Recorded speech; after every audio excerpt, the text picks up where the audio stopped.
Thank you, Acting Speaker, and I rise to speak on the matter of public importance, and I'm going to focus my contribution on the point number one, the important role that a local media presence has within rural communities, and absolutely do I endorse that statement. It's incredibly important that our local media, with a focus on telling the stories of rural and regional communities, is important, in fact, vitally important. I'm incredibly lucky in my electorate to have a daily newspaper, The Standard, a bi-weekly newspaper, the Portland Observer, and local ACE radio stations which run daily local news services. There's also a locally based ABC office in Warrnambool. And we also have a number of online news outlets that have begun appearing.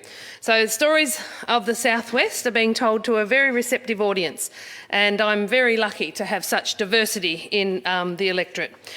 So there are very obviously some changes that need to be made to ensure local media in regions outside mine are kept strong and competing on an even playing field. The world has certainly changed, and so has the media, and so we need to keep moving to keep up with these changes.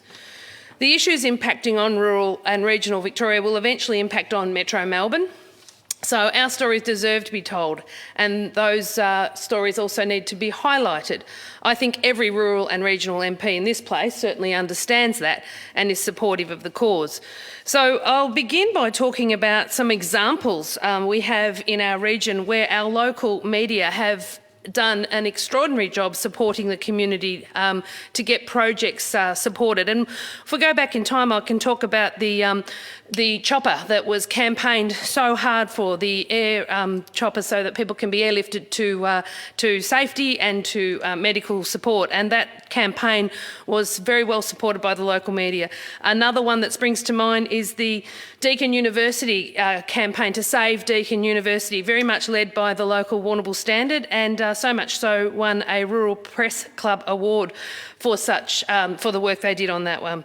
And of more recent times, I can probably talk about the roads campaign that's been going on for some time. Now, I'm sure you don't actually have to live in South West Coast to know that we do have dreadful roads, because I talk about them in this place all the time. But the paper really do a great job supporting the voice of the community and myself to make sure that situation remains highlighted and at the forefront of our government, and so that the pressure remains on, because the Labor government can only keep saying for so long that they've done a good job. When you look at our roads, and they've been in government for almost the last 20 years, there's no excuse. Particularly with the budget coming up, hopefully next month is what we're led to believe, certainly hasn't been confirmed, which would be good if it was. There's ample opportunity post-COVID where we need to get local projects up in the regions so that we can get our roads fixed. So I hope in this budget the message that the local newspaper and the community have worked hard to ensure that the government is hearing loudly the problems we have with our roads has been heard, and the budget gives a significant amount of money to start that project of getting them fixed. Another project that the Portland Observer, we've got the journalist at the Portland Observer is Chalpat Soneti, and he's been in the regions reporting for many, many years, but recently come to the Portland area and has embedded himself into the community and doing a fantastic job of reporting on important issues like the Alcoa situation, where there's been lots of challenges for Alcoa, but particularly with the price of energy, and the government has a massive role to play in making sure that the energy is affordable so that manufacturing is not lost in Victoria. And again, with the COVID situation, what government has a massive responsibility to is making sure we maintain the manufacturing capacity and capability. So, hats off to the Portland Observer for the work they're doing there. I recently had the Shadow Minister for Energy visit Portland and met with Chalpat, so it gives an alternative view for the community to have an understanding. And of course, it'd be remiss of me not to take this opportunity to talk about the rail situation, where our trains are so old and decrepit that it's beyond a joke. And the Warrnambool Standard particularly does a very diligent job, weekly, monthly, reporting on the breakdown of trains and the poor punctuality report that continually comes out about the shocking state of the rail in of South West Coast. And, it would be remiss of me not to point out that, they've got a great, important role, but also to hold me to account. It's about reporting so that the community are really empowered to understand what's going on. And so, in our region, we've got some fine examples of locals. Our local editor of the Warrnambool Standard, Greg Best, is an example of a person who, from the region, started as a junior and is now the editor. And every Sunday he provides me with an overarching summary of what's gone on in the region, which I particularly enjoy.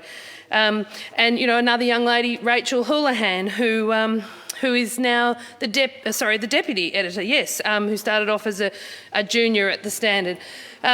We have local radio identities such as Jeremy Lee, who gives us the breakfast show every day, Daniel Miles, someone who came from Melbourne and has embedded himself in the local community and does a terrific job of reporting local news and issues.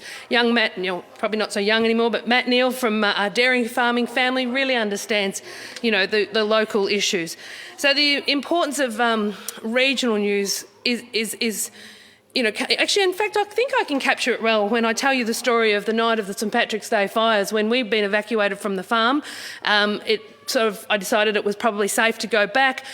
Went back at about midnight, lost power, lost the ability to hear anything, actually, because we had no power, we had no internet, we had no radio, we had no way of charging our phone, so it was really quite difficult. But what I did do was pull the car up, turn it on and listen to the local radio station, and all night Dave Drinkle and Lockie Rook, the voice all night of those two guys actually kept me able to know whether I was safe to stay or to leave. We couldn't obviously go to sleep and rest easy. It was a pretty intense experience, but I'll never forget their voices all night, which gave me those updates. And in the morning when I went into the emergency centre, the ICC, and where we put people who had evacuated and stayed up all night, it was because of what they were reporting that I was aware of what was happening and what to do.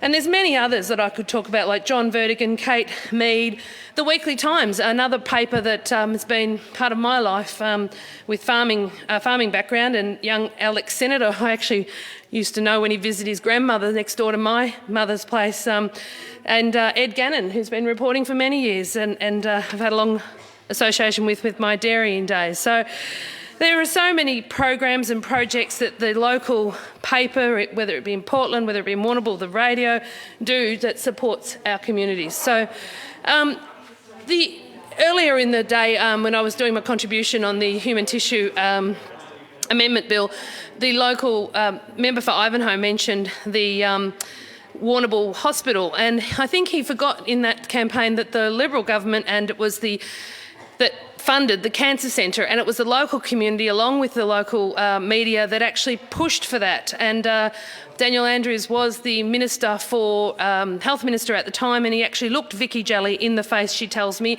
and said that'll never happen.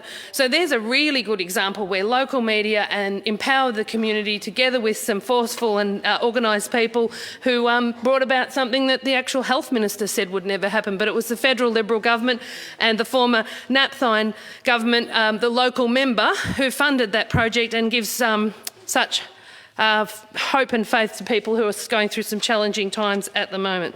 Articles like this one where we talk about the wind towers that haven't got the local content that government talks so much about being proud of, but a missed opportunity when local wind towers are coming through the port, and they're not local, and jobs at Keppel Prince are being lost. And Chalpat from the Portland Observer tells the story so well and informs the local community. So I will finish just with a quote. No, actually, before I finish, I'll just acknowledge that just today, Jackson Graham at the Warrnambool Standard has been awarded the Walkley Foundation of a William Buckland Fellowship. So he's going to be seconded to the Age, and there's only one of those awarded every year. So I'm very proud to have a local young man from the Warrnambool Standard receiving that award. And last year, Rachel Houlihan, who's the deputy editor, was also a recipient of that award. So that just goes to show what stellar people we've got reporting. And then I'll finish with this quote, and it's Thomas Jefferson, who said, "No government ought to be without censors, and where the press is free, no one ever will." I think that quote applies in this instance, because if we have strong media, particular local media, we'll be strong.